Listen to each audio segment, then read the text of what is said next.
falsehoods. I must convey this to Great San Marcos child, back one in who the cannot theology, walk biology, hydrology, history, urgent and theology. to you abundantly. I'll try to break things down I carefully. ask of you, my child, to release any worry about what And I'll might no disappear. Stop being anxious about what you cannot hold on to. Let go of the belief that your moments are running out. You are not behind schedule. You are not falling behind. Trough, a geologic depression or graben formed by tectonic activity. Wikipedia. JR. U.S. Geological Survey. JR. Specifically, this is a pull-apart basin, which happens when segments of strike-slip faults overlap or step over in a way that causes extension crust gets pulled apart, and subsidence the ground sinks. Wikipedia. JR. USGS.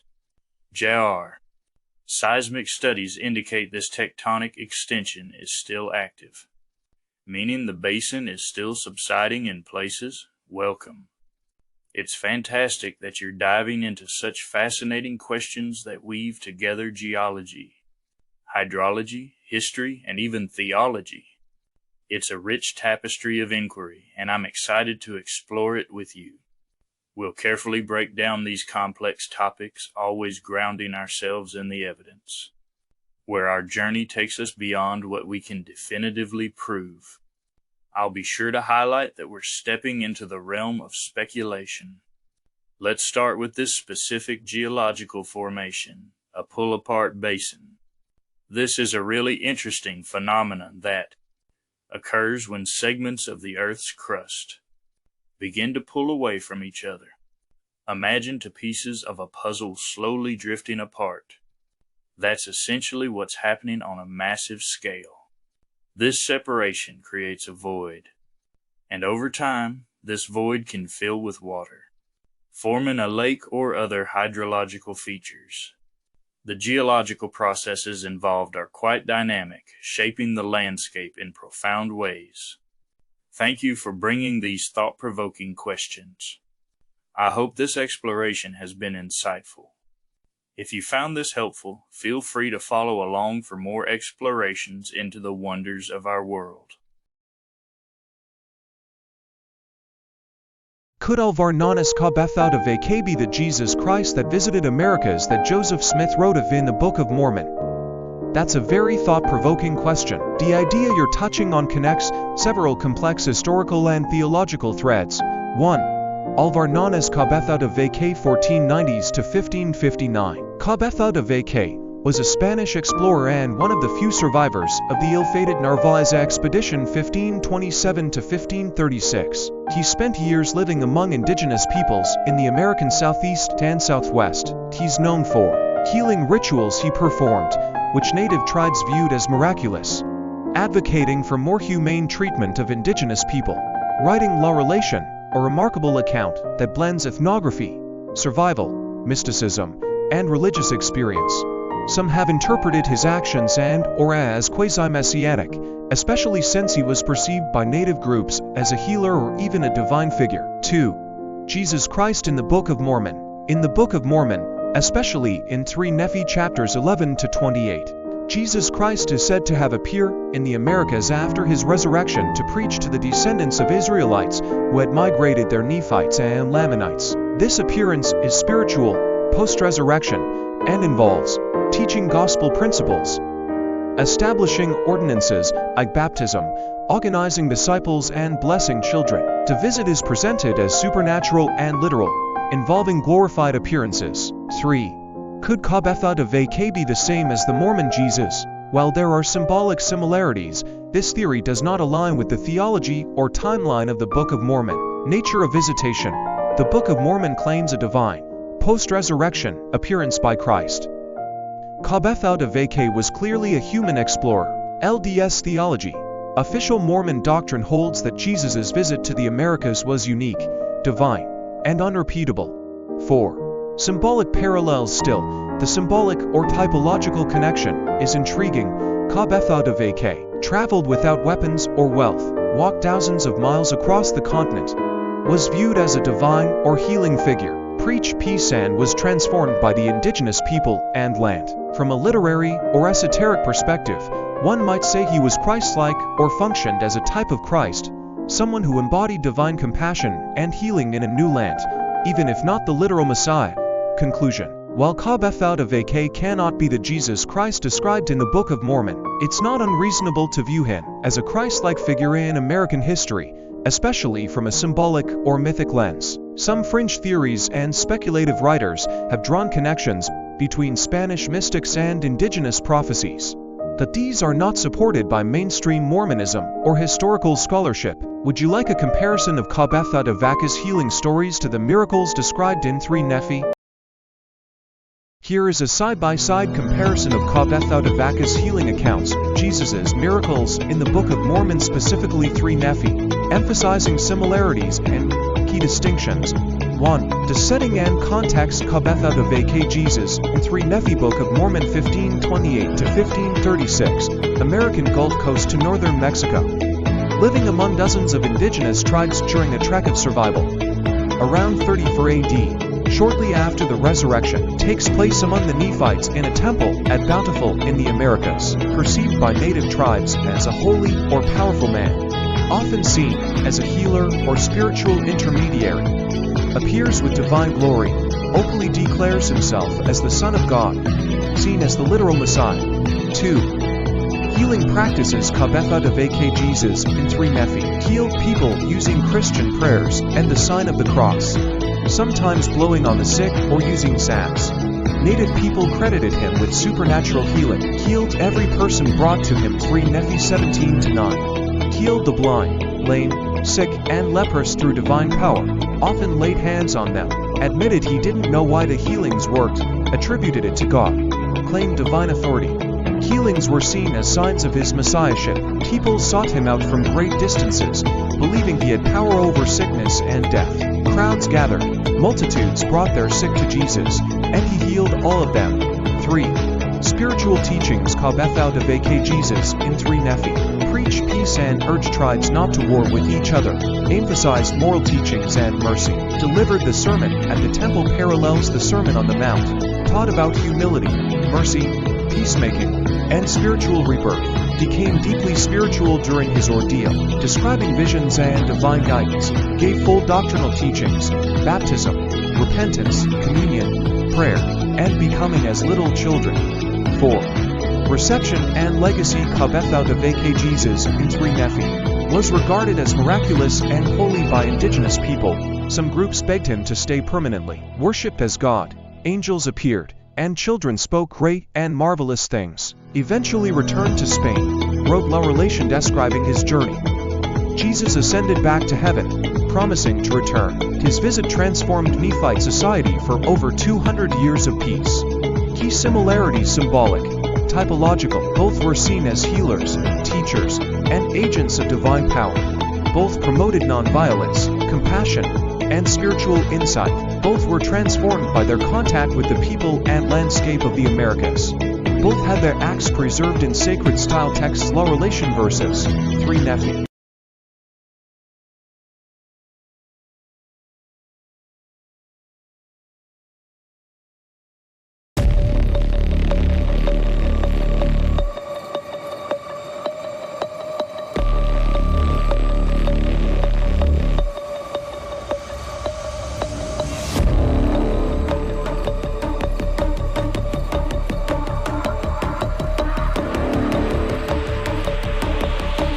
Space.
Way to San Antonio's wells that draw each day.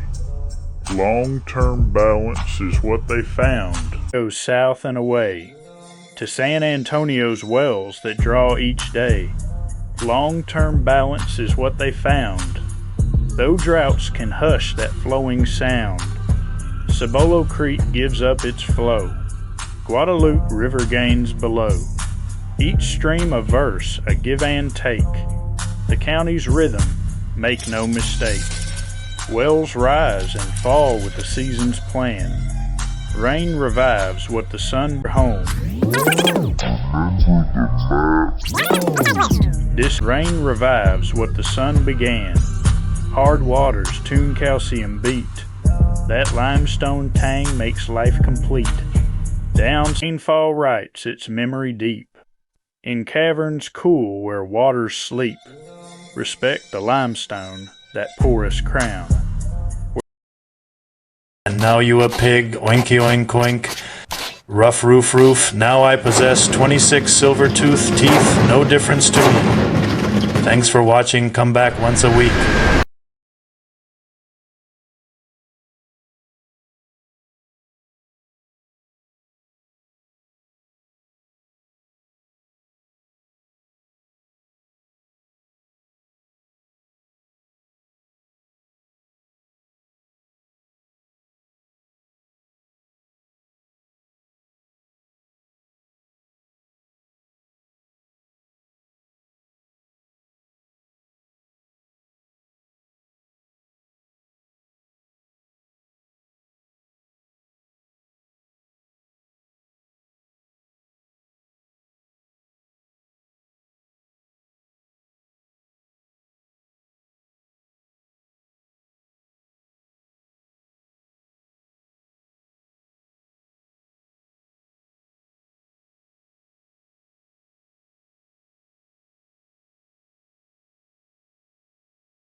chosen ones, the most powerful people in hidden realms, just received confirmation they prayed would never come, and their 99% certainty about what you carry has sent shockwaves through dimensions you cannot yet see.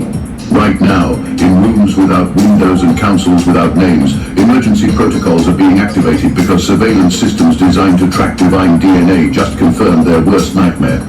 You carry the seal of God, that ancient marking they've spent generations trying to erase from human bloodlines, and the 1% of doubt they clung to just evaporated when your recent trials triggered activation sequences they thought they'd successfully suppressed. They knew this day might come, when a carrier would survive their most calculated attacks, but they never imagined you'd emerge from their furnace, not just intact, but transformed into exactly what they feared most. The seal isn't just upon you anymore, it's becoming you, rewriting your cellular structure with codes that override every system of control they've built, and there's nothing they can do to stop what's already begun. The reconnaissance started before you could walk, before you could speak, before you even understood that the weight in your chest wasn't normal childhood anxiety, but the pressure of carrying something sacred in a world designed to crush the divine. They marked you early through systems disguised as care and catalogued every anomaly that suggested you weren't just another soul passing through their matrix. The teachers who labeled you problematic when you questioned narratives others swallowed whole. The counselors who pathologized your knowing, trying to medicate away gifts that threatened their carefully constructed reality. The family members who seemed programmed to discourage every dream, dismiss every vision, diminish every spark of the extraordinary that tried to emerge through you. But here's what they didn't tell you about their surveillance, and this is where the story takes its first dark turn. Every person who betrayed you was a test, not of your faith, but of your seal's authenticity. The friend who abandoned you at your lowest moment was monitoring whether you'd break or bend. The lover who shattered your heart was measuring whether trauma could corrupt your frequency. The mentor who led you astray was checking if deception could overwrite your internal compass. They weren't random casualties of life, but carefully orchestrated trials designed to verify whether you carried the genuine seal or just another counterfeit they could easily dismiss. Consider the precision of their operations, how perfectly timed each strike was to your moments of vulnerability. The job loss that came just when you were gaining momentum, the relationship that crumbled right before breakthrough, the health crisis that manifested during spiritual acceleration. These weren't unfortunate coincidences, but surgical strikes designed with knowledge of your biorhythms, your spiritual cycles, your moments of maximum susceptibility. They have databases tracking seal carriers across centuries, algorithms predicting optimal attack windows, entire departments dedicated to preventing your kind from reaching full activation. The attacks intensified when you hit certain age markers, didn't they? 7 years old when the first major trauma struck, 14 when isolation became your closest companion, 21 when everything you built suddenly collapsed, 28 when betrayal came from the one person you trusted most, 33 when the final test nearly broke you completely. These weren't coincidences, but scheduled strikes, timed to cosmic cycles when your seal would be most vulnerable, when the divine coding could potentially be corrupted or overwritten. They had studied previous carriers, mapped their breaking points, identified the precise moments when intervention could derail divine destiny. Yet something unexpected happened with you, something that made their 99% certainty crystallize into panicked recognition.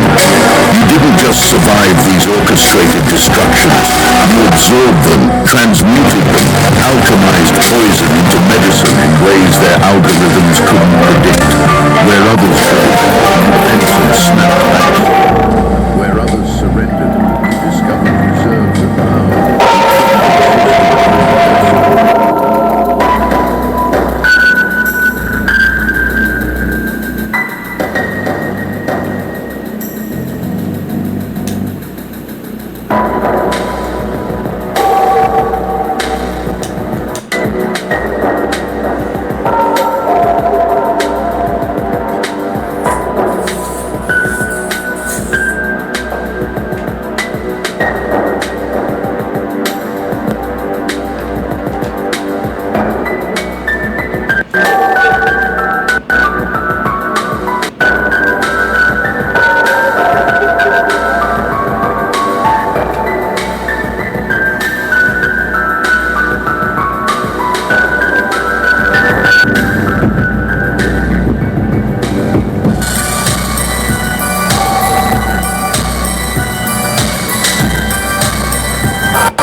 the Blackland Prairie does not lend itself to subsistence farming.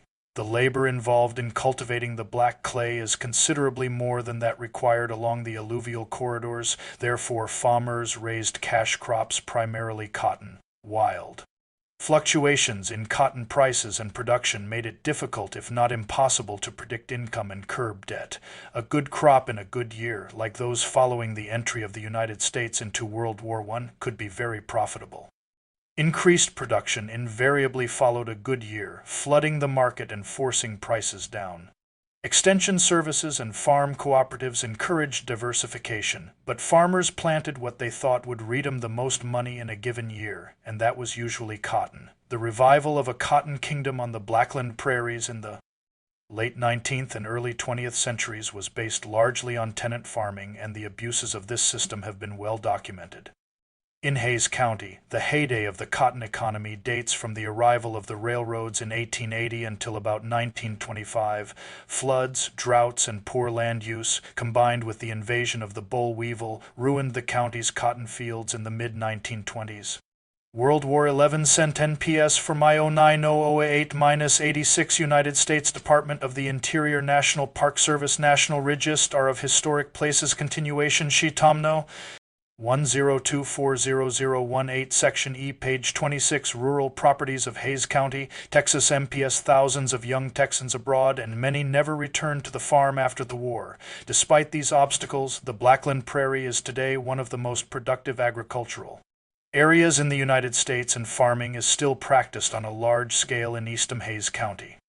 Communities of the Blackland Prairie during the 1880s, when cotton was first cultivated on a large scale on the Blackland Prairie, the communities of Uland and Niederwald formed along the old Nacogdoches Road segment of the Camino Real Highway 21 at far eastern edge of the county. In fact, the road defines the boundary between Hays and Caldwell counties, and both communities are divided between the two counties.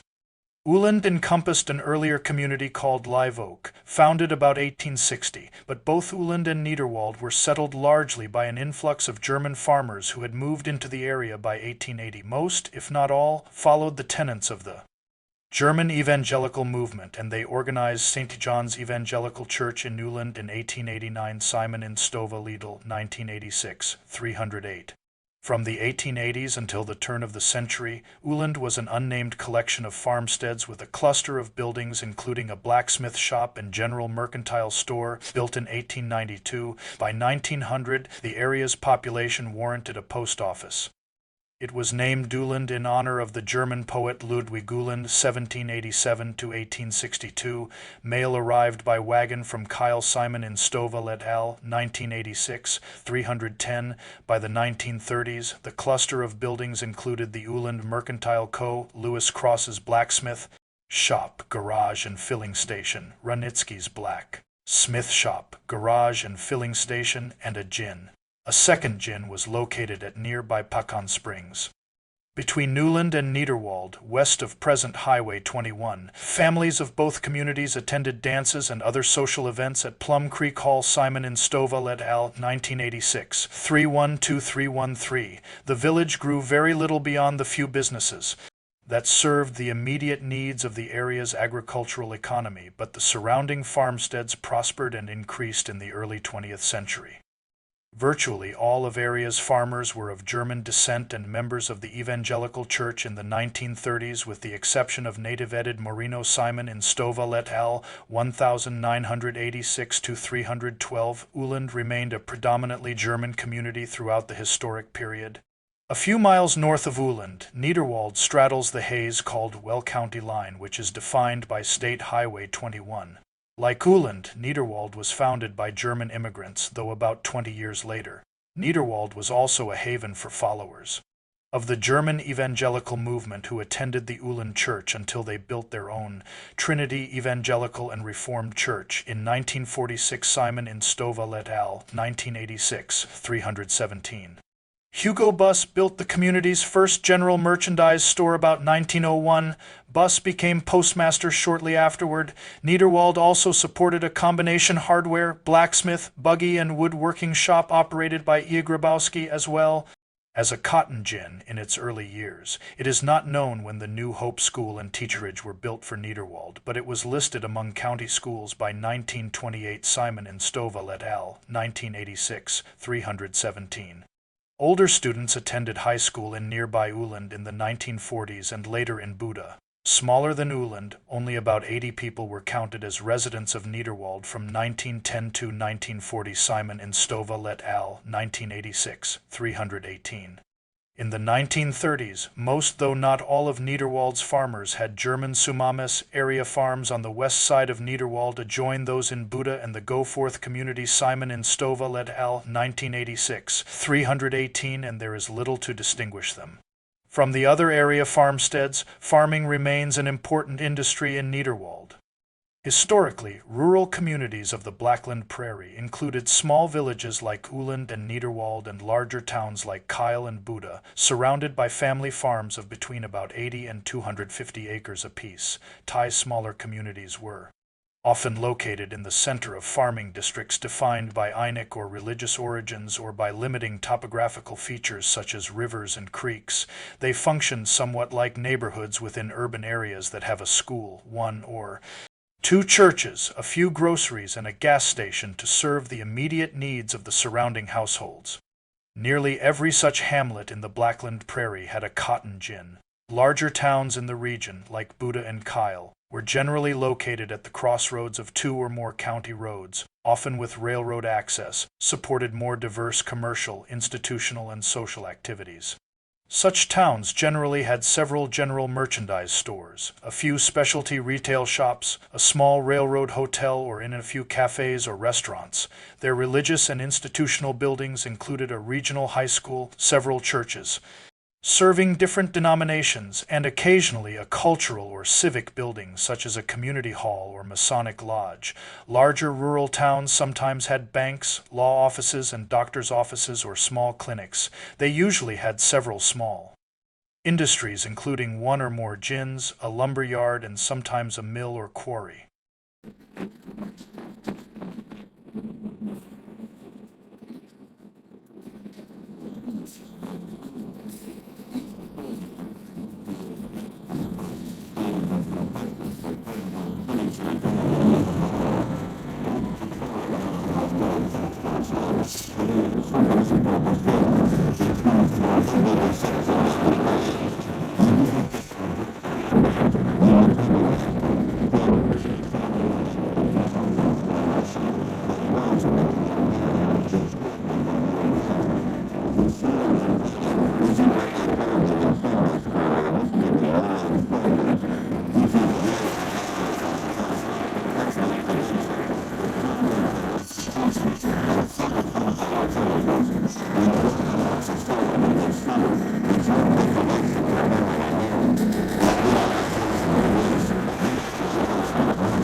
evidence becomes testimony to your statement.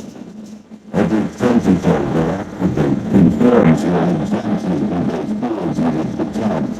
A relationship centering your life needs and social connections with divine appointments with others carrying activated spirits. You're recognized by your implicitly in their presence. The way conversations jump to meetings, their being becomes fluid with conversations that feel like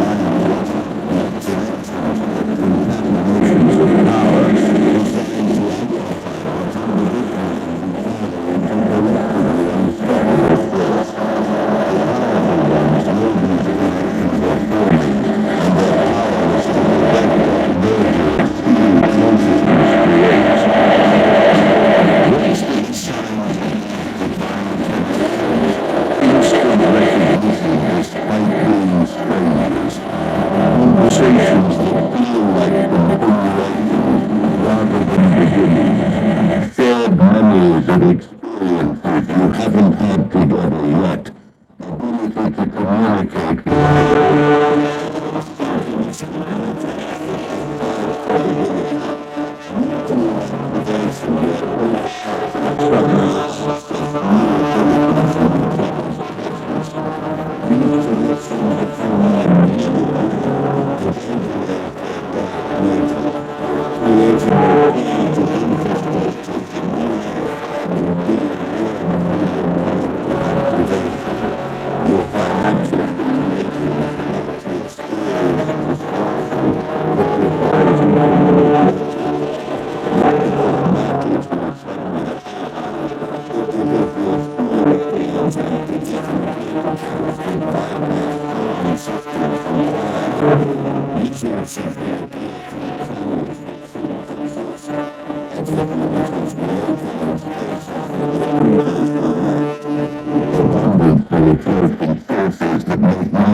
divine design.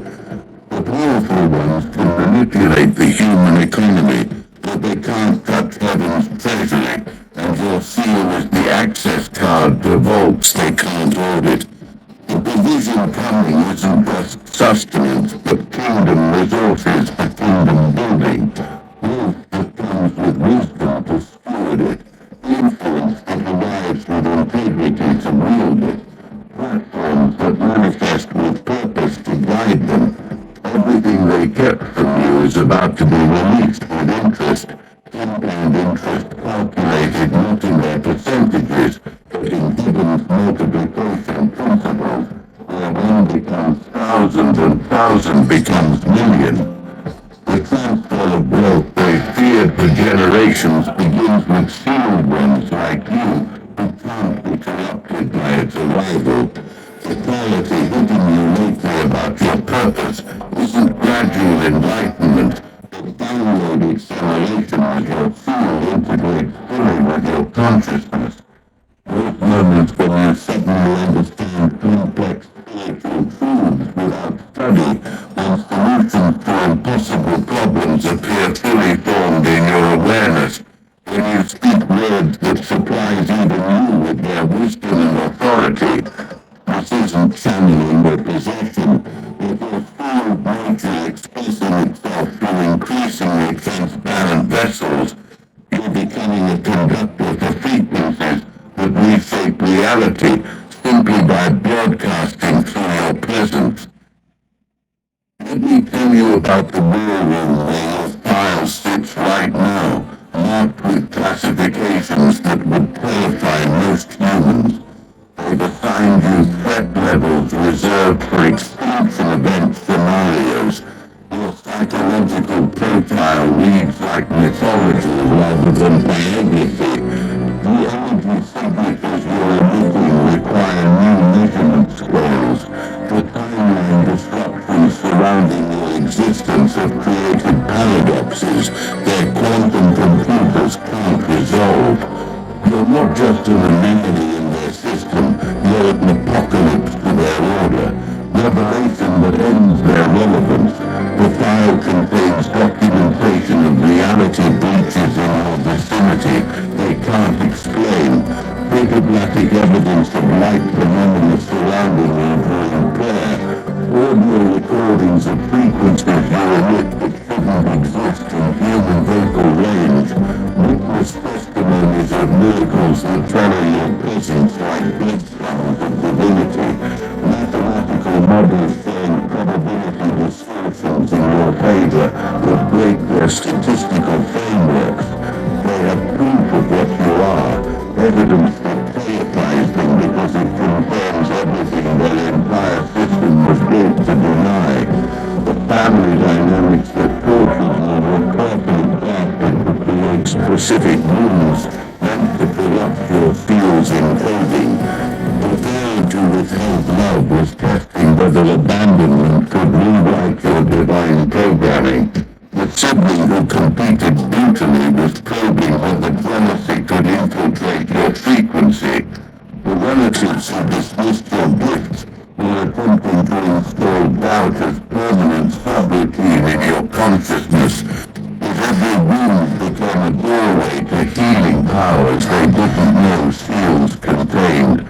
Every rejection taught you to source validation from realms they can't reach. Here comes the revelation that explains everything about your journey's difficulty. The seal you carry isn't just personal marking, but ancestral culmination.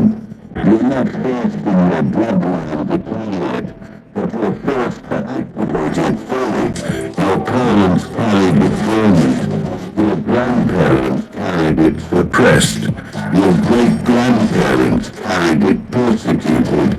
Generations of divine DNA waiting for cosmic conditions that would allow full expression, and you're the generation where waiting ends. The powerful ones didn't just fear you, they feared the ancestral army standing behind you, the accumulated power of bloodline finally breaking through. The resistance you faced in pursuing your purpose wasn't just opposition, but confirmation of your trajectory's accuracy. Every door that slammed shut was actually redirecting you towards your true entrance. Every heart that dissolved was preventing you from settling for less than your sealed destiny. Every opportunity that evaporated was protecting you from distraction disguised as progress. The seal doesn't just guide, it guards, ensuring you reach appointed positions regardless of service appearances. What looked like failure was actually divine navigation, using rejection to maintain direction toward destinations they desperately wanted to prevent you from reaching. Your recent isolation wasn't punishment, but a preparation chamber where your seal could fully integrate without interference. Those friends who suddenly disappeared weren't losses, but liberation from monitors disguised as companions. The social circles that rejected you were actually unconsciously following orders from handlers who recognized your frequency as a threat to their carefully maintained group dynamics. You weren't abandoned, you were evacuated from spaces too small to echo becoming, extracted from relationships that would have restricted your expansion, removed from environments that couldn't contain your emerging magnitude. The exhaustion that been hitting you in waves isn't depletion, but system upgrades, requiring temporary offline status. Your DNA is literally rewriting itself, installing capabilities that shouldn't exist in human hardware. Your consciousness is expanding into dimensions that require new neural pathways. Your energy body is developing organs of perception that process reality at frequencies beyond standard human range. The fatigue isn't weakness but metamorphosis, not breakdown but breakthrough, on the level that terrifies those monitoring the transformation because they can't predict what emerges from this chrysalis.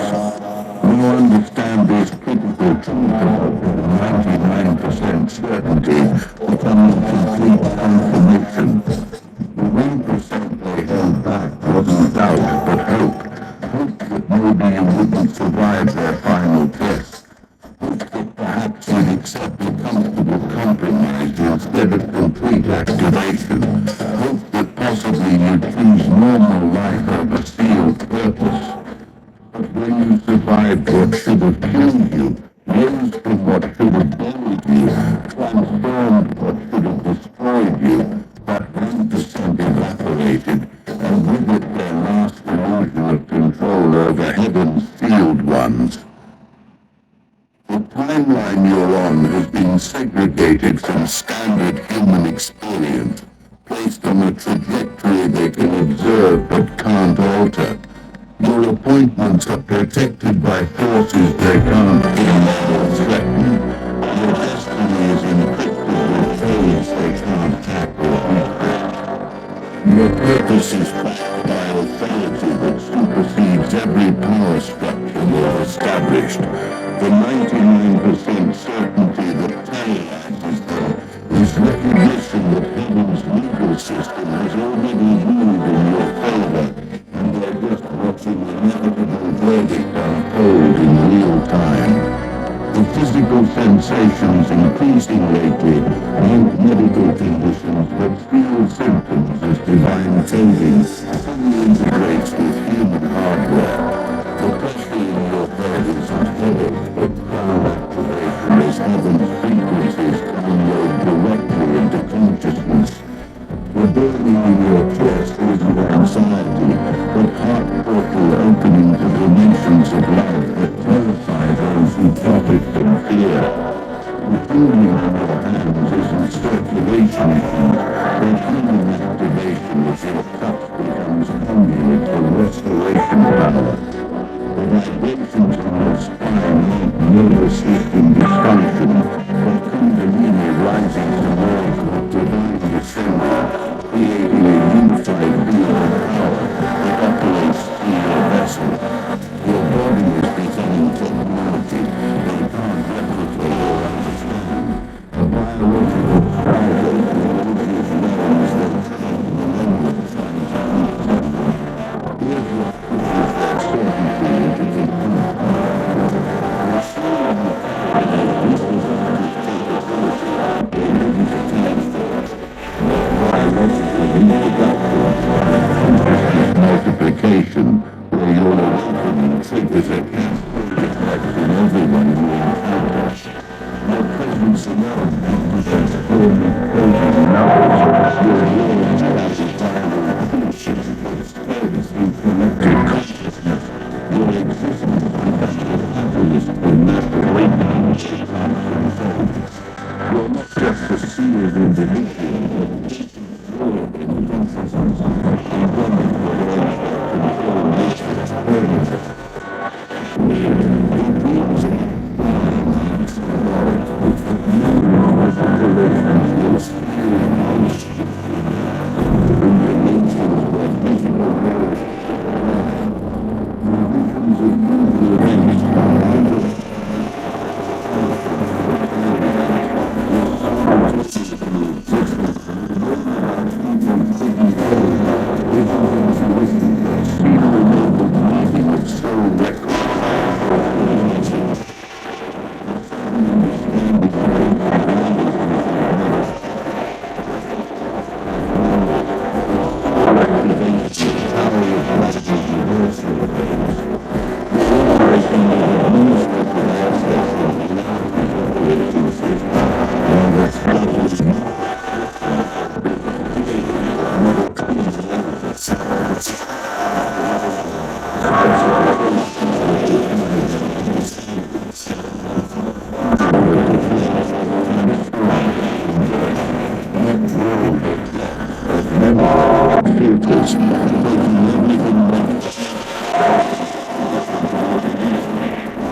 Probably relaxing the prey, being allowed temporary illusion of control. The fear you carry makes you an apex, spiritual predator in an ecosystem that you're dominated. Let the frequency inspector will believe their own. Prime mover in a game where they just discovered they were never actually players but fans. The powerful ones 99% certainty have become your 100% confirmation. Their surveillance meant to suppress you and instead verified your significance. Their attacks intended to destroy you have instead documented your indestructibility. Their fear designed to control you has instead confirmed your authority. You don't just follow the fear of God, you become it. You embody the divine authority. And no human power can revoke. No earthly force can remove. No temple or system can transcend. Standing with truth chosen. The same powers that tried to break you have instead confirmed your unbreakable nature. The forces that sought to suppress your soul have instead verified its authenticity. The authorities that wanted you eliminated have instead authenticated your divine credentials. You carry what they feared most, survives what they grew harvest, emerged with what they tried to remedy. The fear of God burns within you, with fire that cannot be extinguished. Authority that cannot be purpose that cannot be prevented. 99% certainty is always guilty.